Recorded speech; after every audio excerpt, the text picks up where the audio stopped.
My name is Nina Miall. I'm the Curator of International Art here at the Gallery, and I'm joined by my colleague, Sophie Rose, the Assistant Curator.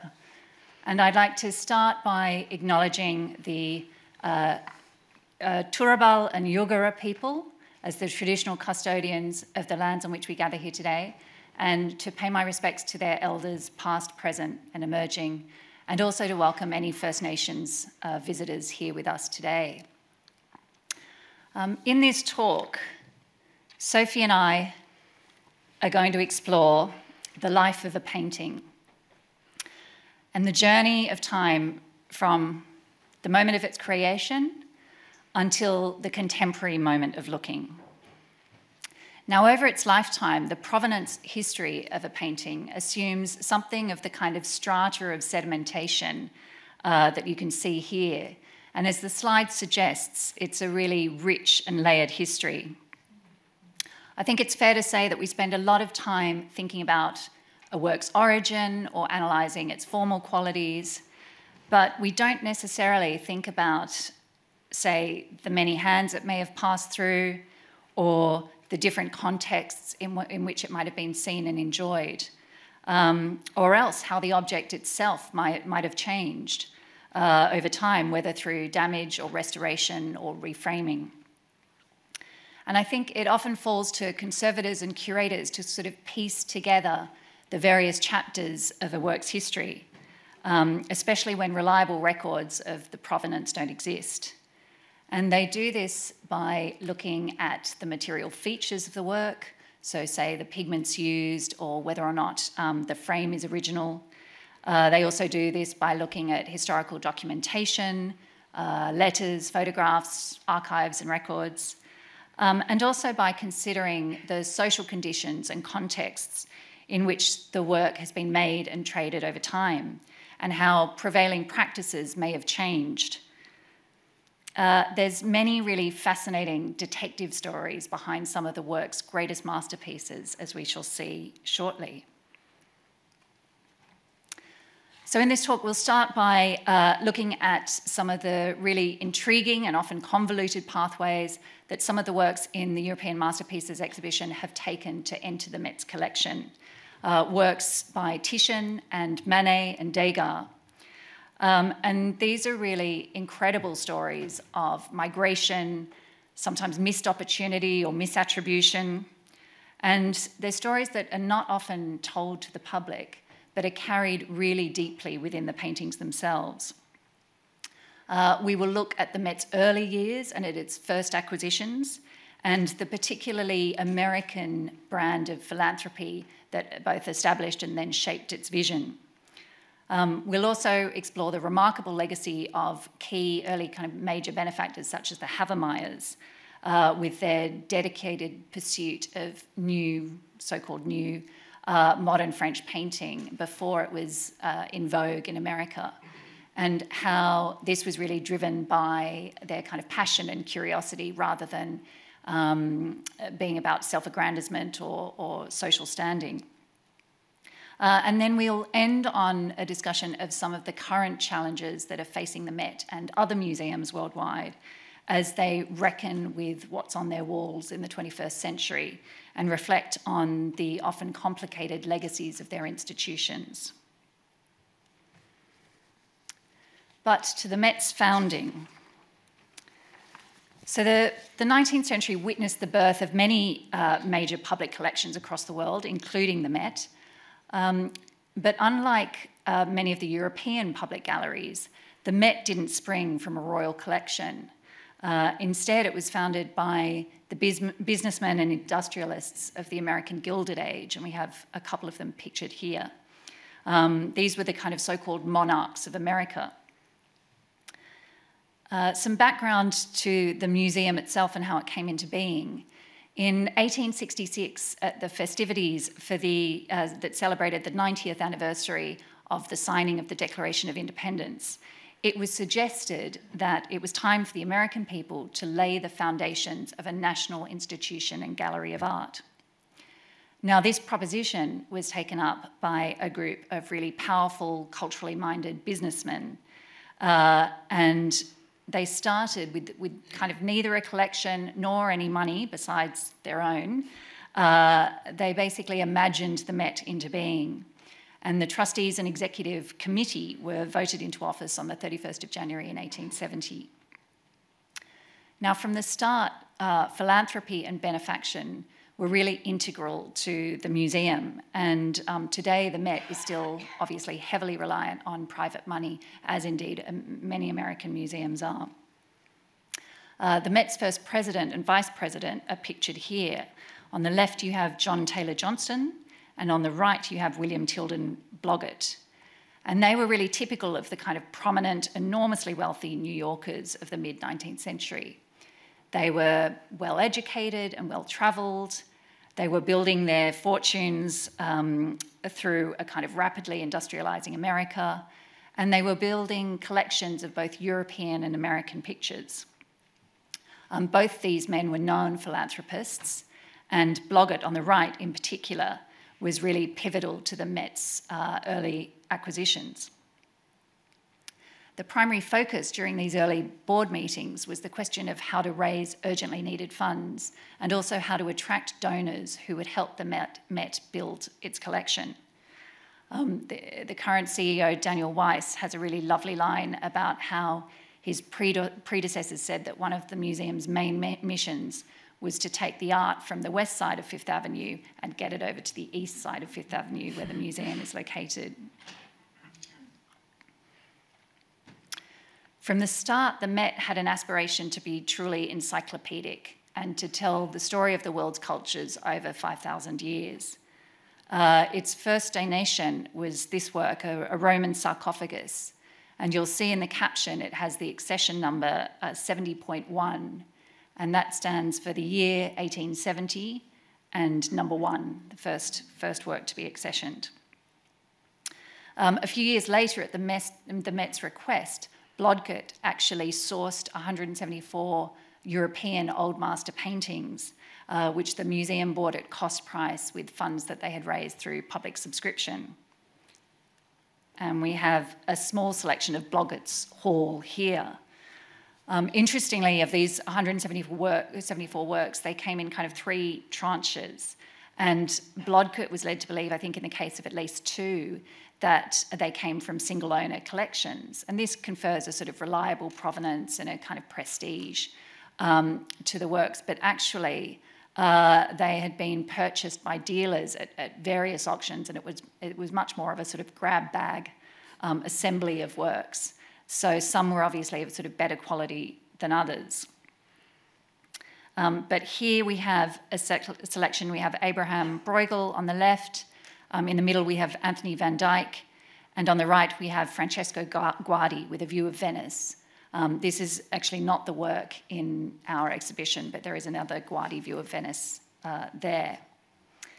There was obviously a kind of strong focus on 17th century Northern European schools of painting, which perhaps is unsurprising given New York's Dutch heritage. And I think we see a museum that was really, in these early acquisitions and donations, really seeking to kind of situate itself in time and place and history. These works formed the nucleus of the new museum's collection, and they opened to the public in 1872 in a townhouse on Fifth Avenue near St. Patrick's Cathedral. And this is it here. So the earliest displays in the museum focused on these Northern European and Dutch Golden Age paintings. And these kind of first few exhibitions were reasonably well received. There's a lovely criticism by the British-American author Henry James, who wrote an anonymous review of one of these early exhibitions, saying, "It was not a brilliant collection, for it contains no first-rate example of a first-rate genius." Interestingly as well, there are a number of kind of early misattributions among the works, including works that were thought to be by Peter Paul Rubens, which have since been ascribed to other painters or indeed have left the collection entirely. Now, this painting by the American artist Frank Waller shows the museum's second home, the Douglas Mansion on West 14th Street. And on the left of the doorway, you can see Anthony van Dyck's wonderfully titled work, Saint Rosalie Interceding for the Plague-Stricken of Palermo. This was one of the works acquired by Blogget. And I rather find myself wishing that Saint Rosalie would intercede on the part of the COVID-stricken today as well. So a few years later, in 1880, the Met moved to its current home on Central Park. And here they continued to acquire Old Master works into the 20th century, as Sophie will show us with a discussion of the Titian Venus and Adonis that's in our exhibition. Thank you. So the first work we're going to talk about today in some depth is this one by Titian. And I think there's such a fascinating story happening both within the work, but also outside the frame in its provenance and its history. So what we're seeing here is the tale of Venus and Adonis, as was famously told by Ovid in his Metamorphoses. And Ovid begins this tale actually by talking about Adonis's mother. So she was very beautiful, and Venus, out of jealousy, cursed her with an incestuous desire for her father. And Adonis is actually the product of this incest. But the joke almost returns on Venus because she falls in love with Adonis almost by accident, because Cupid, her son, who you can just see in the corner there, his arrow just grazes her chest. And so she's forced, almost against her will, to fall in love with this young mortal. And Adonis is kind of a lively young man, and he loves nothing more than hunting. And he kind of makes a huntress out of the goddess. There's a great passage which I'll just read from Ted Hughes's translation of the story.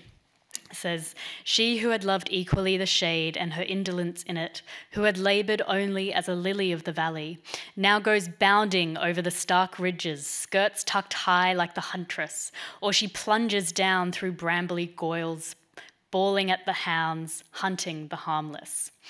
And I think it's interesting that Titian, I think, has picked this up a little bit, because Venus is quite muscular, almost quite masculine with her back here. And I think, it alludes to this sort of almost desexing that happens when she hunts with Adonis. But this great love story is to end in tragedy, because one day Adonis goes out hunting against the wishes of Venus, and he ends up being gored in the groin, in fact, by a wild boar. And as the story goes, where his blood falls, a new flower, the windflower anemone, grows out of his blood. So this is one of those many tales about the transformation of human flesh into these natural entities. I think it's interesting to think about the fact that Titian, probably read this story in translation. There's been a suggestion that he might have read the translation of a Spanish poet, but more so that his painting is itself a sort of translation and a sort of talking back to the original. It's not just a copy. In Ovid, it's very much Venus kind of gives her warning and then leaves Adonis, whereas here it's the man taking his leave and she's clinging on for dear life. So this is very different to the original. And it's partially because Titian was probably inspired by this Roman relief here, which shows a different story, Eros and Psyche. This was thought for a long time to be by the Greek sculptor Polykleitos, but now it's sort of an unknown author. But you can see the way that Titian is kind of using these pieces of antiquity like a springboard to create his own sort of very sumptuous and very Venetian rendering of the scene. And he was really fascinated by this subject. It's said that his workshop produced some 30 versions over 4 decades, and probably the most famous of these versions is the one that he was commissioned to paint by Prince Philip II of Spain. You can see here the older artist, when he was kind of in his maturity, met the king when he was still a prince at about 21 years of age, and he painted this portrait of him here. And a few years later, when Philip became king, he commissioned him to paint this series of mythical works, 6 works in total, which Titian completed over about 10 years in the 1550s. And he very clearly, in a letter to Philip, refers to these works as poesei, or poetry in paint, and he thought of them very much as a sort of silent form of poetry, a silent kind of, retelling of these poets. There were 6 paintings, as I said, and they were given to Philip in these sort of complementary pairs. And you can see the first one here, which includes the version of Venus and Adonis, which is now in the Prado. Apparently he wrote to Philip, he said, well, for this first pair, I've given you a nude from the front and a nude from the back. So you can see this is how I do it. And you can see the other pairs here, they're kind of all made with quite complementary compositions. These 2, in fact, he had in the studio at the same time and completed them together. And then there's the final pair here. And actually, all 6 works were very recently kind of reunited for the first time in over 300 years, only just last year, in a collaborative exhibition that was between the National Gallery in London, the Prado, the Gardner Museum in Boston, and also the Scottish National Galleries. So you can kind of see this is something like how Philip would have received them. But to return to our one in the Met, it was painted very closely in time to the Prado version, but there's interesting differences here. I mean, our version is far more tightly cropped. Cupid is more prominent. We have a rainbow where the Prado version doesn't. And I think overall, our version is a little bit more gestural or looser in its painterly style. If you've already seen the exhibition or have a chance somehow to get in by some miracle, you'll see that you can really see the way that Titian kind of draws the paint across this very coarse canvas, and you can really see the evidence of the artist's hand in our version. But how did this work end up in the Met's collection? And this one has an interesting provenance history. It was possibly commissioned by a noble family, the Mariscottis, who lived just outside of Rome, and it remained in their collection until about 1800. Then it ended up in the possession of the Earl of Darnley in Kent for another 120 years, and then finally it ended up in the collection of a wealthy New Yorker, Jules Barker.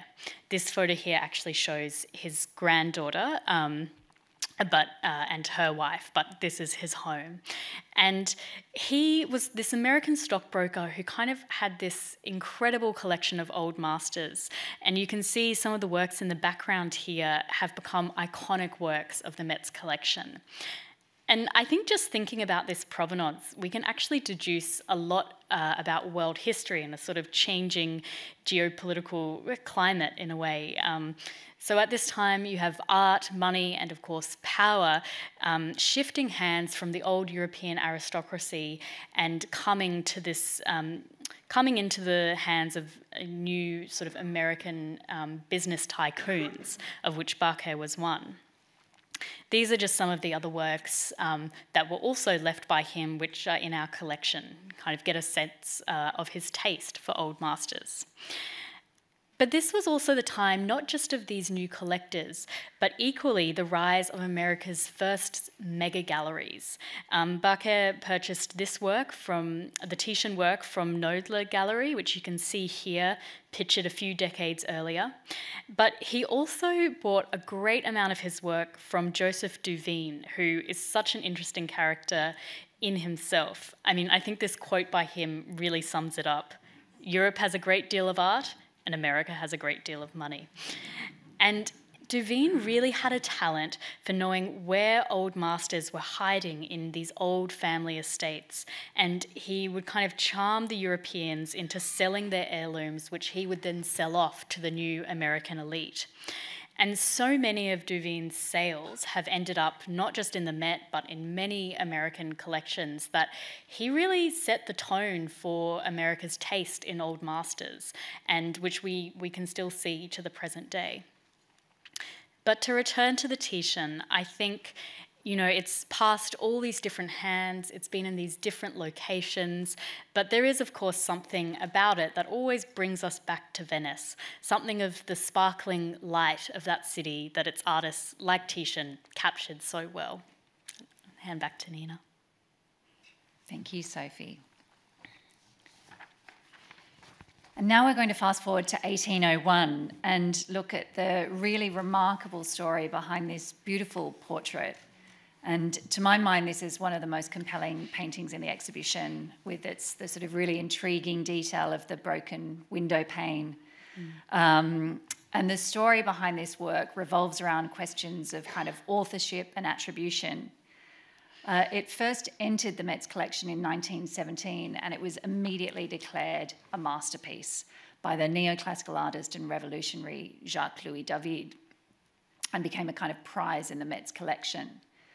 And it had what they thought was an immaculate provenance.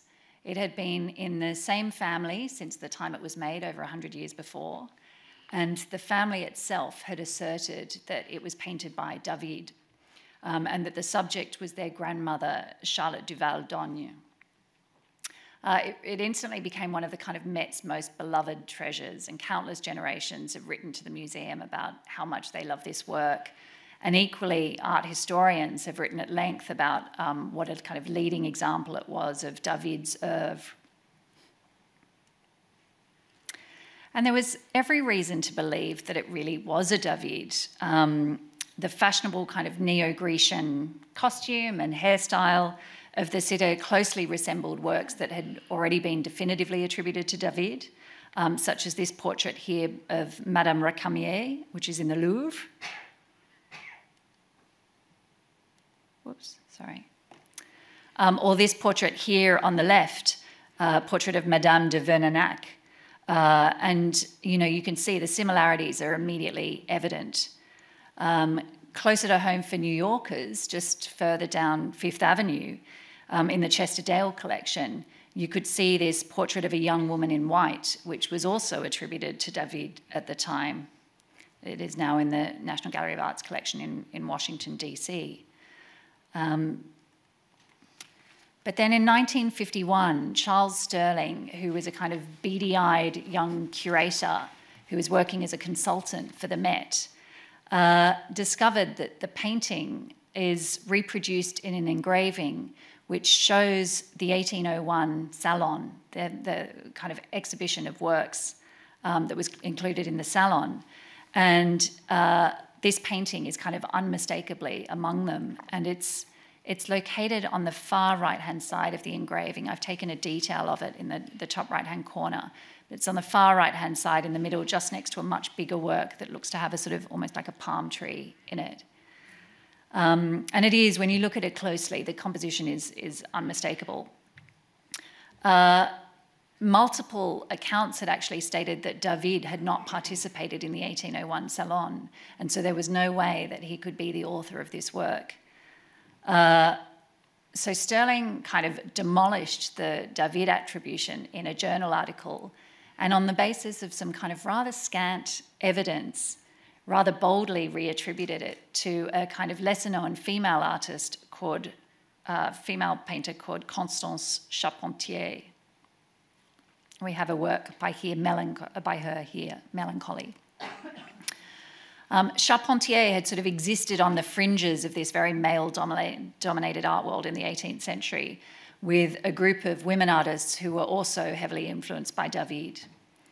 And I think it's kind of worth noting at this point that many artworks by women at this time were mistakenly attributed to men, largely because in the 18th century, women were only very rarely afforded the opportunities for kind of tuition and participation in the salon of their male counterparts. Even Sterling had his doubts about the Charpentier attribution, but the Met quickly adopted it without really questioning it. And then followed a whole new chapter in the life of this image. It became the poster child for the feminist art history movement of the 1970s, and obviously more recently has been the poster child for our catalogue here at GOMA. You can see on the left, it graced the cover of Germaine Greer's book, The Obstacle Race, about the fortunes of women painters and their works.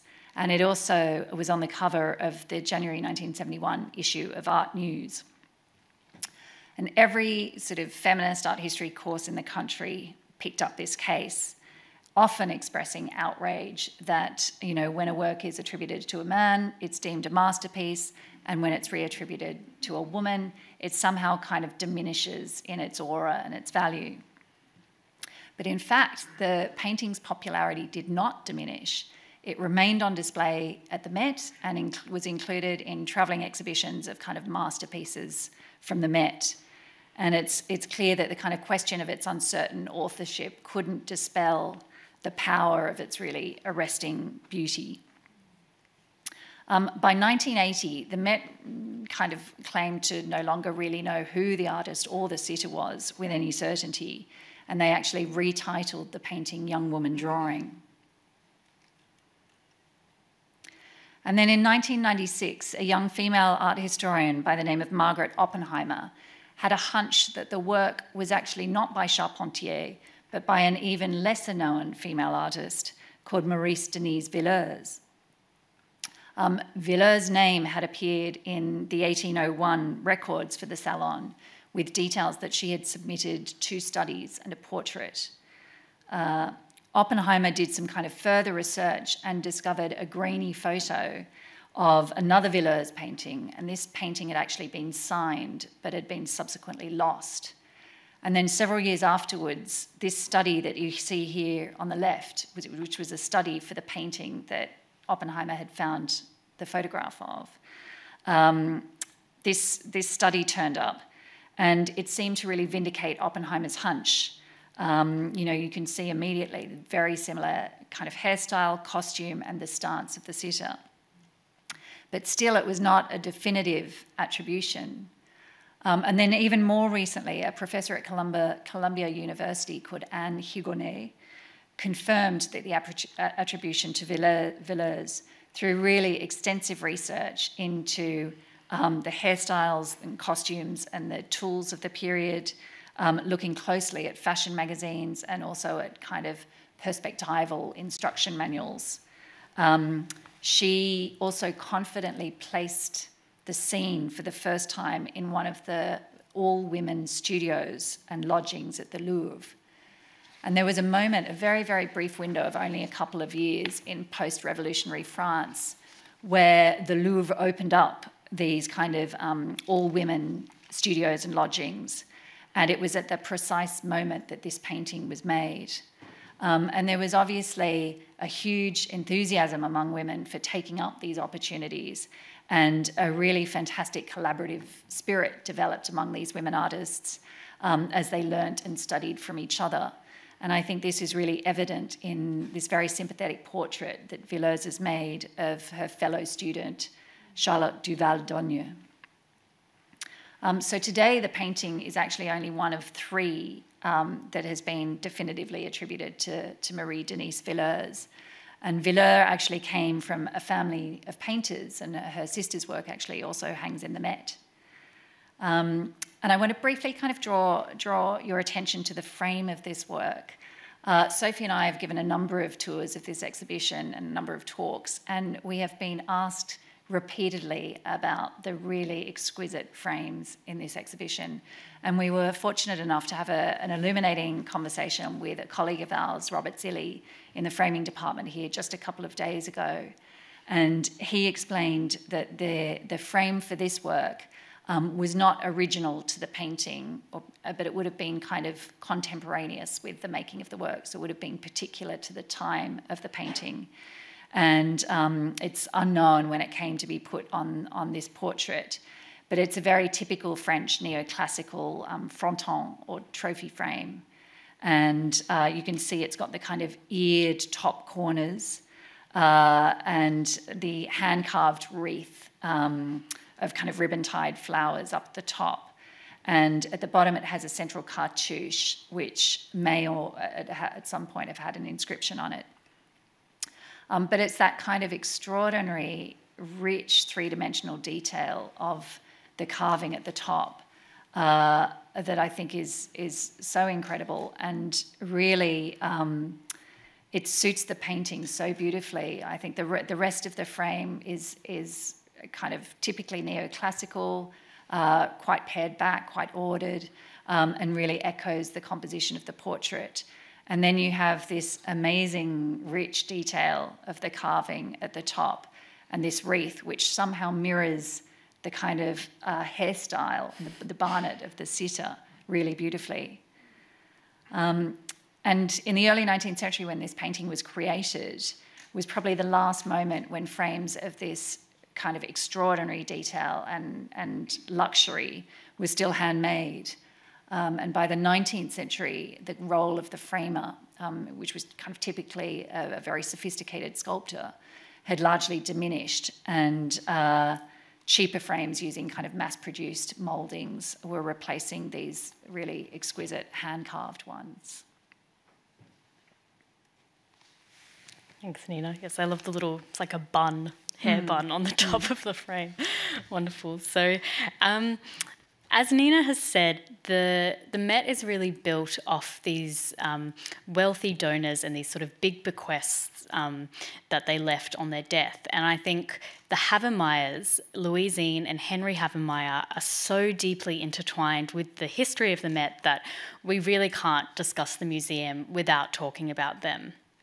And I think we'll focus a little bit more on Mrs. Havemeyer, who you can see here, because she's really the reason that the Met became a leading American institution for this sort of 19th century French painting. And her bequest on her death in 1929 actually really sort of radically changed the direction of their holdings.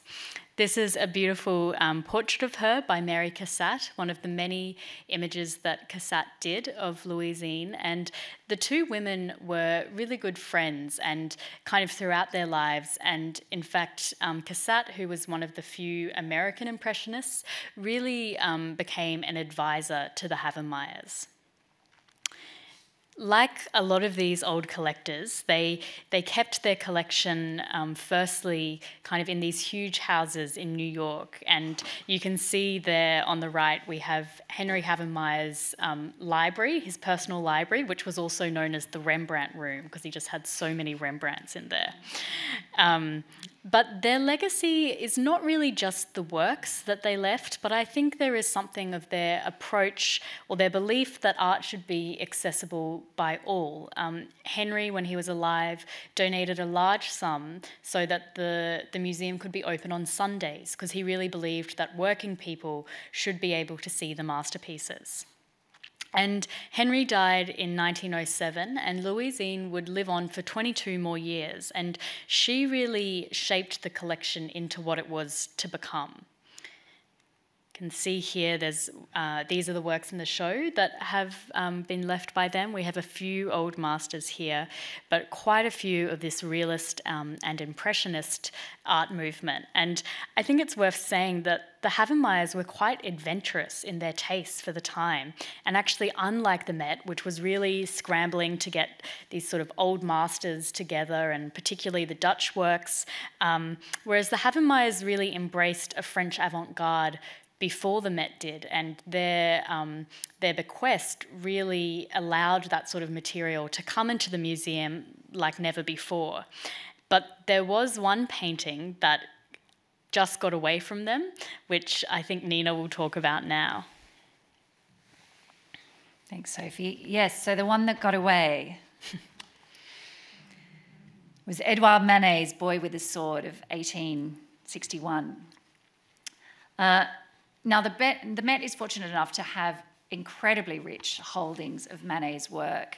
They have magnificent portraits in oils, they have pastel studies, drawings, lithographs, etchings, aquatints across many different genres. The Havemeyers actually gifted 9 works in total, and we can see 4 of them here. They included 3 Toreador paintings, you can see 2 here. The first pastel by Manet in the collection, here the work of George Moore, portrait of George Moore, and major works such as Boating, pictured here, and also The Dead Christ with Angels. Now, the Havemeyers' introduction to Manet came through an exhibition organised by a very energetic French dealer called Paul Durand Frame. And Durand Frame had specialised in Impressionist pictures and works by the Barbizon school. And he almost single-handedly created the appetite for modern French painting in America. And in 1886, he organised an exhibition of these modern French works at James F. Sutton's American Art Association in New York. And then, to avoid paying duties, he actually moved the exhibition from its commercial venue to an educational venue. And it was to this kind of expanded presentation of about 287 works that Mrs. Havemeyer lent 2 of her paintings, a Monet and a Pissarro that she had actually purchased before she was married. And it was here that the Havemeyers first encountered Manet's Boy with a Sword. And it had been consigned by Irwin Davis, who was a rather kind of speculative New York collector. And Mr. Havemeyer strongly considered purchasing this work, but in the end he told his wife it was too much for him. And we still don't know today whether he meant financially beyond him, which I doubt, or whether artistically it was somehow too much. But he did in the end buy this work here, this beautiful little Manet still life with salmon. And that was his first Manet purchase. And he was perhaps kind of encouraged by the really enthusiastic critical response that Manet's work had received. With regards to this work, one critic commented that on Manet's capitally scaly fish and declared his cut lemon, surely the most cruelly sour lemon ever painted. And after this 1886 exhibition, the Havemeyers didn't buy French paintings again until 1894, when they bought 3 Monets, a Sisley, and another Manet. But this exhibition was really important in terms of shaping the future direction of their collection for a number of reasons. Firstly, it exposed them to the kind of wide spectrum of Impressionist works. And interestingly, it was the last time that actually the Impressionists would exhibit together. It also introduced them to Paul Durand Frame, who would go on to become their almost exclusive dealer of European paintings. And it encouraged their commitment to collecting the kind of contemporary French art of their time by seeing the enthusiastic response that it had got across the pond. But back to Manet's Boy with a Sword. So as I said, it had been owned by Irwin Davis, and Davis, in fact, gifted it to the Met in 1889, along with this work on the right, Young Lady of 1866, and a third work by a lesser-known artist called Bastien Lepage. And Davis had actually made his money as a speculator in mining and railroads, and his engagement with this new French painting was kind of similarly speculative in nature. He was known for sort of buying, selling, and trading works with impunity and often at kind of vastly inflated prices. He had bought this work by Manet, Boy with a Sword, from Durand Frame for $6,700 in 1882, and he donated it to the Met a few years later. And it's not quite known what benefit it brought him, but it was most probably to kind of improve his standing and his reputation as a serious museum collector within this kind of burgeoning New York art market. As Sophie mentioned, the Met had been really slow to embrace the French avant-garde, but accepting these 2 Manets were a kind of notable exception and really paved the way for many more French works that would enter the collection later on, as Sophie will show us. So while the Havemeyers had this really impressive collection of Manet and Courbet, it was Degas above all else that Mrs. Havemeyer really valued. And the artist was about 20 years her senior, but still very much a contemporary artist working at the time that she was collecting. And the two actually sort of built up a bit of a friendship over the years. She collected a huge amount of his work throughout her life, so 64 paintings, just paintings, and she donated 35 of these to the Met on her death, and this is just, a very small sample of them here. And I think it's very nice or poignant to think about the fact that the very first work she bought when she was sort of in her late teens was a small pastel by Degas. And in fact, the last work she ever purchased as an old woman was also by Degas. So it was really her life's passion, in a way, supporting this artist. And it's the largest collection of his work that has ever been formed. And I think I'll just quickly also talk about the frame of this work following our conversation with Robert that Nina mentioned, because Degas famously designed some of his own frames. He kind of had this idea that they would be kind of very geometric and modern to match the modern subject matter of his work. And it's unclear whether this is an original Degas frame or perhaps a very good replica, but either way, this is a really lovely chance to see the work in its entirety as the artist would have intended it.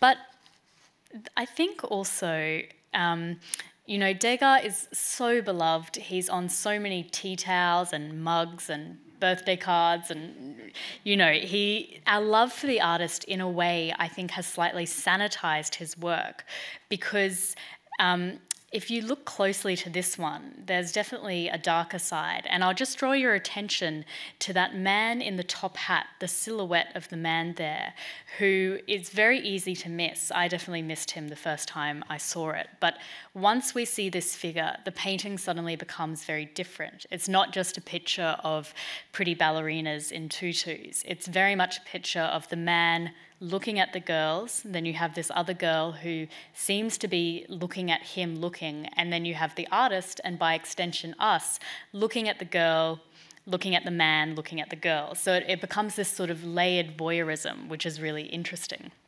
And just to give some background, at this point, the Palais Garnier, the new opera house, actually had a special area set up, the backstage area that you can see there.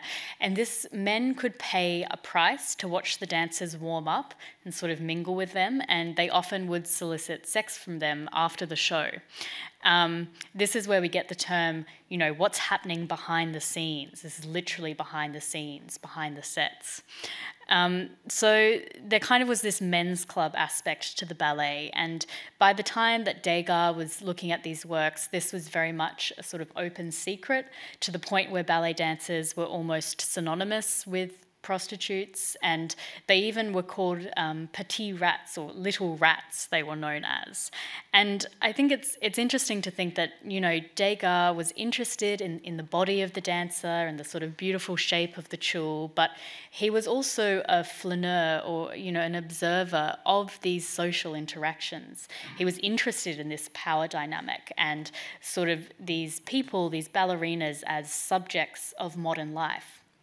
And by extension, Mrs. Havemeyer would have been interested in that as well. I think, she wasn't just buying pictures, again, of pretty young dancers. She was obviously quite open to this sort of grit in the work.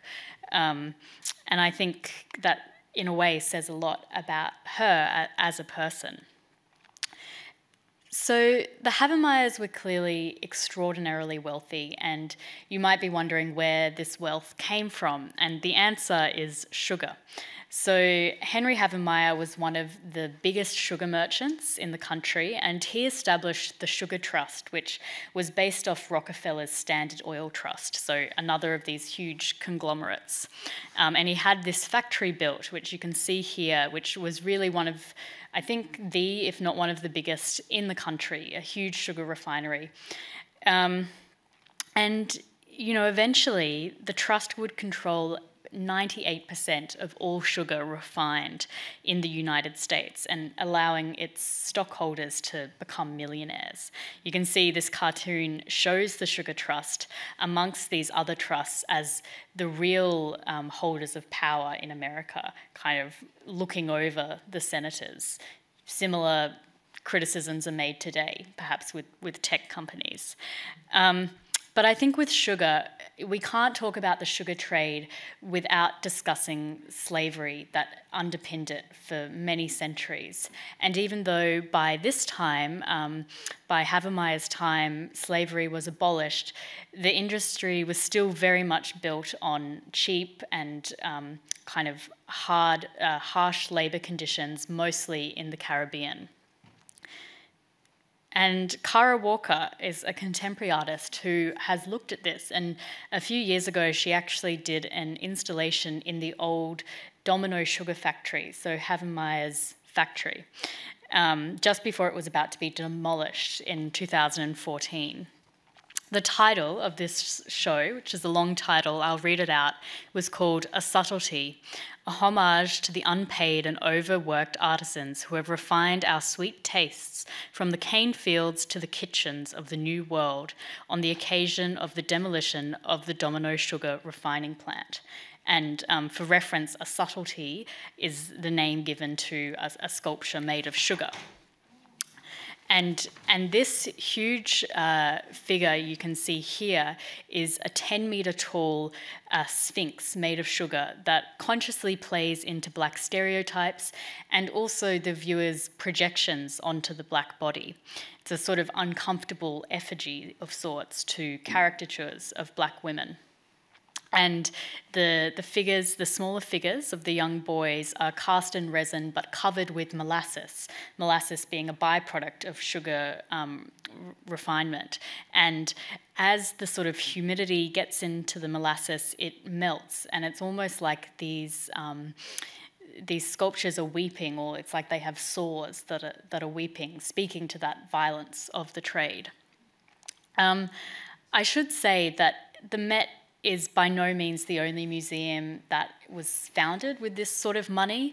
I mean, the Tate, for instance, is very intimately linked to the sugar trade. Henry Tate was also a sugar merchant. But I think the Met, as with other institutions, is becoming increasingly aware of its origins, particularly with its 150th anniversary that it had last year. And some of you might have seen the documentary, the 3-part series on ABC, which chronicles this. And I think facing these histories and doing so honestly can be really difficult, especially when it means reassessing the sort of legacy of figures like the Havemeyers, who were considered very liberal and in a way did have quite liberal beliefs. Louisine Havemeyer was a famous suffragette, but still that their wealth came from this very cruel industry. But yeah, what do you think, Nina? Yeah, absolutely. And I think, the Met today has something like 2 million objects. And, it was obviously founded on private money and continues to be heavily reliant on private money. But it is a public museum, and it does have a civic responsibility and a mandate to kind of act in the public interest. And I think it knows it needs to reflect the changing social makeup of the audiences that it wishes to attract. And so, like many museums, it is asking itself kind of, how do we offer alternative narratives and alternative perspectives that will broaden and deepen our understanding of the works on display? And I think it's kind of worth saying that the collecting habits and practices of a museum at a moment in time reflect a very particular worldview. And we've seen that with the Met and how its kind of early acquisitions reflected the viewpoint of these very wealthy white American founding fathers. And so the current staff are really examining not only the individual histories of these works, but also the museum's own institutional histories and how they've been kind of shaped indelibly by historical biases and oversights. And they're working very actively to address these gaps in both their kind of collecting and their programming priorities. Yeah, it seems to really be a sort of 2-part process where it's examining their origins but then trying to move beyond those origins. And I think especially with a city like New York, which has changed so much and over kind of, had multiple transformations since that Gilded Age. And I mean, yeah, collections are always sort of growing and mutating with the communities that support them as well. Yeah, absolutely. I mean, I think to give you a kind of understanding of things that they're acquiring now, I know that in the last 2 years, the European sculpture team have acquired a number of Jewish ceremonial objects from 16th century Italy. So thinking about these objects as just as much part of the Renaissance as, say, a Titian painting. The painting department seemed to be looking very seriously at female modernists of the 20th century and also modernisms from non-Western contexts like the Middle East. And they seem to have a far more kind of consultative approach to their First Nation collection as well. I know, for example, there's a project, quite a recent initiative called Native Perspectives, where, especially for those kind of 19th century works such as a sort of marble statue of a Native American chief, Hiawatha, or something like that, alongside the museum's interpretive text panel, they're inviting Native American scholars and cultural leaders to contribute their own interpretation of these works. Yeah, and I think, you know, as we've said, it's not just an issue for the Met. You know, this kind of reckoning is happening within museums worldwide, and they're looking to kind of respond to the urgencies of the contemporary moment and the demands for social justice that we've seen in recent years. And that involves a kind of rethinking of the balance of gender and racial representation within their collections. It involves decolonising these institutions, and it involves kind of questions of cultural diversity and access and inclusion, as we've discussed. And I think really at its heart, you know, this desire to convey a kind of richer variety of perspectives is in order to create a really affirmative experience for everyone coming to the museum. And I think there is that sense of kind of perhaps a new idea of affirming the audience, but also it goes back to the very origins of them trying to have a global encyclopedic museum, and you can't have a global museum without global perspectives represented.